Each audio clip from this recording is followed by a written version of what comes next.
केंद्र सरकार अपनी असफलता को छुपाने के लिए वक्फ बिल का कर रही है प्रयोग। इमारत शरिया बिहार, झारखंड, उड़ीसा, फुलवारी शरीफ पटना द्वारा बापू सभागार, गांधी मैदान पटना में केंद्र सरकार द्वारा लाए गए वक्फ अमेंडमेंट बिल के विरोध में एक सभा का आयोजन किया गया, जिसमें न केवल बिहार बल्कि पूरे देश से आए मुसलमान ने उक्त बिल का विरोध प्रकट किया। उक्त अवसर पर एक प्रेस वार्ता को संबोधित करते हुए रोजमाइन एजुकेशनल एंड चैरिटेबल ट्रस्ट के संस्थापक अवैस अंबर ने कहा कि आज की सभा अमीर शरीयत फैसल अहमद वली रहमानी ने यह साबित कर दिया कि वह वाकई अमीर शरीयत हैं। उन्होंने अमेरिका में ग्लोबल वक्फ संपत्ति जो कई बिलियन डॉलर में है के बारे में जानकारी देकर नौजवानों की आंखें खोलने का काम किया है और बिल के मुखालिफत में इतनी बड़ी आबादी को एक साथ जमा कर इस बात को बताने का काम किया कि सरकार ने गलत फैसला लेने का मंसूबा बना लिया है, क्योंकि यह कोई व्यक्तिगत संपत्ति नहीं है। यह संपत्ति अल्लाह की राह में दान की हुई संपत्ति है जो लोगों के फलाह व बहबूदी के लिए है। ब्यूरो रिपोर्ट, बिहार दर्शन। सभी प्रदेशों के लोगों को मुबारकबाद देना चाहता हूँ एक सक्सेसफुल प्रोग्राम के लिए और शुक्रिया अदा करना चाहता हूँ कि बहुत बड़ी तादाद में नौजवानों ने शिरकत की और जिम्मेदारों ने हम लोगों की गाइडेंस दी। तो आदाब और सलाम। मैं खुर्शीद बिहार दर्शन न्यूज़ से अभी मैं आया हूँ रोजमाइंड एजुकेशनल एंड चैरिटेबल ट्रस्ट के कार्यालय में, जहाँ हमारे साथ जुड़े हैं अवैस अंबर साहब जो इसके संस्थापक हैं। अभी आज जो ये मीटिंग हुई है वक्फ बोर्ड की अगेंस्ट में, जो अमीर शरीयत वहाँ पहुँचे थे बापू सभागार गांधी मैदान में, इसी संबंध में आइए जानकारी लेते हैं अवैस अंबर साहब से। अवैस अंबर साहब, आपका बहुत बहुत शुक्रिया हमारे चैनल पर में। तो अब मैं ये जानना चाहता हूँ, आज जो ऐसे ये जहाँ वो मीटिंग बुलाई गई बापू सभागार में, आपको कैसा लगा? कि मतलब क्या आपको उम्मीद है इस मीटिंग से? कैसे आप क्या महसूस करते हैं इस मीटिंग में? अमीर शरीयत साहब ने ये साबित कर दिया कि वो हमारे अमीर हैं। उन्होंने जो आज प्रेजेंटेशन दिया वहाँ खोलने का था, पूरे नौजवानों के लिए एक नई चीज़ थी। अमेरिका में उनका ज़्यादा वक्त गुजरता है, इसलिए उन्होंने एक नई चीज़ पूरे वक्त के बारे में बताई, ग्लोबली वक्फ बोर्ड के बारे में। ग्लोबली जो वक्फ का जो तरीक़ा है उसके बारे में उन्होंने हम लोगों को समझाया कि आपको ताज्जुब होगा कि दुनिया में जो वक्फ के बारे में एक नई जानकारी नौजवानों को उन्होंने दी कि हार्वर्ड यूनिवर्सिटी का जो वक्फ प्रॉपर्टी है वो 50 बिलियन डॉलर में। उन्होंने बताया कि यूनिवर्सिटी ऑफ टेक्सास में 40 बिलियन डॉलर की वक्फ प्रॉपर्टी है। MIT में 25 बिलियन डॉलर की वक्फ की प्रॉपर्टी है। ये जो प्रॉपर्टी है, ग्लोबल वक्फ जो प्रॉपर्टी के बारे में उन्होंने जानकारी दी, तो मैं आज हिंदुस्तान के दूसरी आबादी के लोगों से पूछना चाहता हूँ जो वक्फ बिल के खिलाफ हैं कि क्या वो हार्वर्ड जाना नहीं चाहते? क्योंकि वहाँ भी तो वक्फ ने बहुत बड़े वक्फ की प्रॉपर्टी पर कई इंस्टीट्यूशंस कायम किए हैं।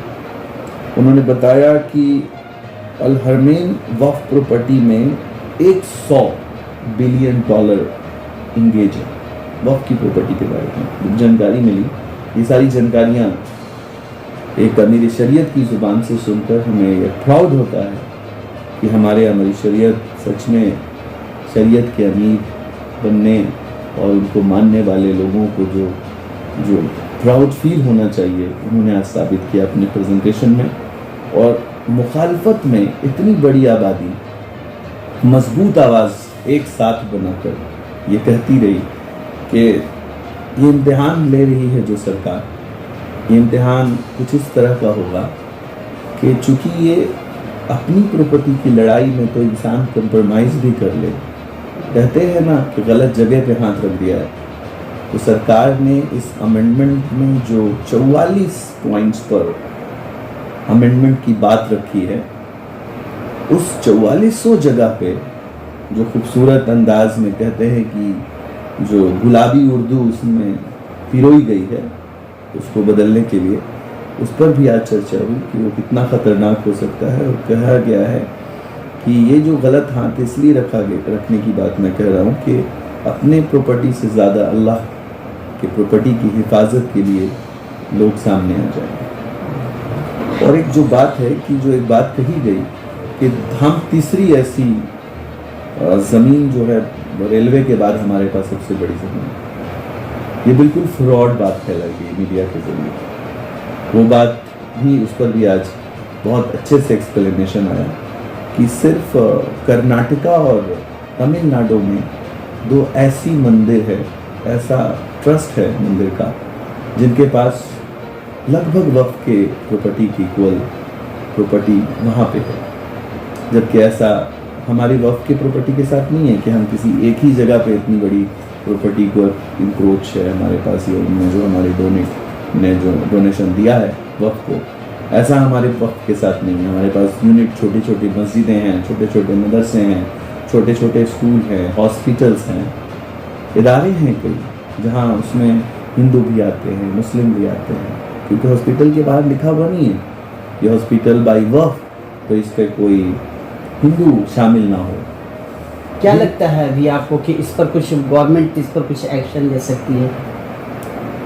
किस पर एक्शन लेगी सरकार?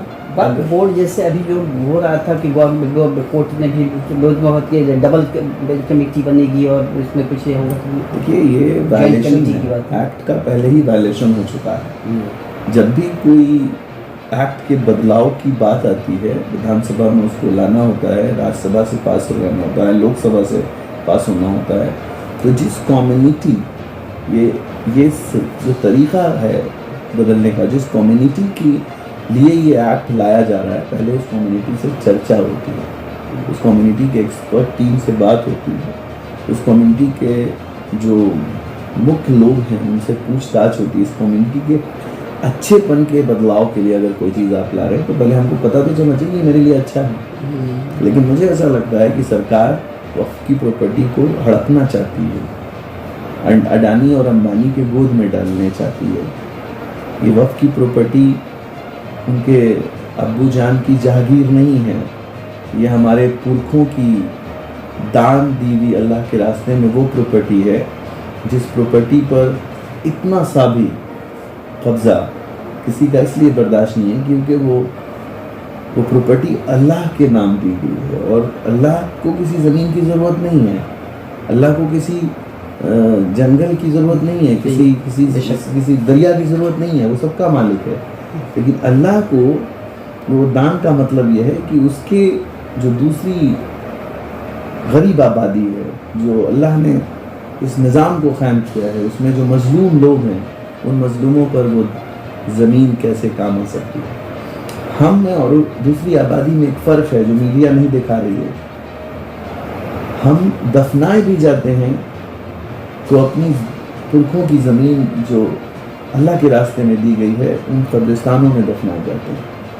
दूसरी आबादी से हमने कभी नहीं पूछा कि आपके मुर्दा घर किस साहब ने दान किए। सरकारों के ज़मीन, गैर मज़रूआ ज़मीन में गंगा के किनारे रेत पर उनको जलाया जाता है, वहाँ मुर्दा घर बनाए जाते हैं। हमने कभी सवाल नहीं किया क्योंकि वो भी हमारे भाई हैं। लेकिन सरकार ऐसा काम कर रही है जिससे हिंदू और मुस्लिम की भाईचारगी में एक दरार आ जाए। एक चीज़ और मुझे जहाँ तक नज़र आ रही है बात की, मतलब ये वक्फ की प्रॉपर्टी जो भी होती है तो उसमें अकॉर्डिंग टू इस्लामिक लॉ उसमें तो हम लोग तो ये ख़रीदते हैं ज़मीन को, और ख़रीदी हुई ज़मीन, अपनी ज़मीन को हम वक्फ करते हैं या ख़रीद करके हम वक्फ करते हैं। लेकिन ये जबकि जहाँ तक मेरी जानकारी मंदिर में तो इस टाइप की बात होती नहीं है, मंदिरों में तो ऐसी बात होती नहीं है। देखिए, हम ये बोल रहे हैं कि 1995 एक्ट में जो फैसले हुए और जो प्रावधान रखे गए उसमें बहुत सारी बातें ऐसी हैं जो मीडिया के माध्यम से नहीं दिखाई जा रही। उसको अपोजिट करके दिखाया जा रहा है कि जिस प्रॉपर्टी को वक्फ चाहेगा वो प्रॉपर्टी वक्फ की हो जाएगी। ये बिल्कुल फ्रॉड है और ये गुमराह करने वाली बात है। सरकार ने वहाँ भी एक निज़ाम कायम किया है कि अगर किसी प्रॉपर्टी पर वक्फ बोर्ड के लोग कहते हैं कि ये प्रॉपर्टी वक्फ की है तो उसके लिए कागजात पेश करने, और अगर किसी इंसान को, इंडिविजुअल इंसान को ऐसा लगता है कि प्रॉपर्टी वक्फ की नहीं है, अगर वो उसको चाहे क्लेम करना, तो वो 1995 के बाद भी कोर्ट के दरवाजे में अपने दस्तावेज पेश करके उसकी लड़ाई लड़ सकता है और लड़ाई जीत भी सकता है, और कई लड़ाई जीती भी गई है। तो ये सारे जो फ्रॉड बातें फैलाई गई कि इसके अमेंडमेंट में, देखिए सबसे बड़ा मीडिया ने जो प्रेडिक्शन किया, नहीं अभी एक मिनट रोकना चाहेंगे भी। अभी विजय सिन्हा जो हैं और उनके साथ एक और कोई लीडर थे, वो साथ गए थे यहाँ आपके फतवा वगैरह साइड में, तो वो एक वक्त की ज़मीन है जो कि 95% लोग बता रहे हैं कि हिंदुओं की आबादी के बीच में है। तो इस पर भी काफ़ी मसला उठा रहे हैं, ये डीएम से यहाँ पर मिले भी हैं विजय सिन्हा जी।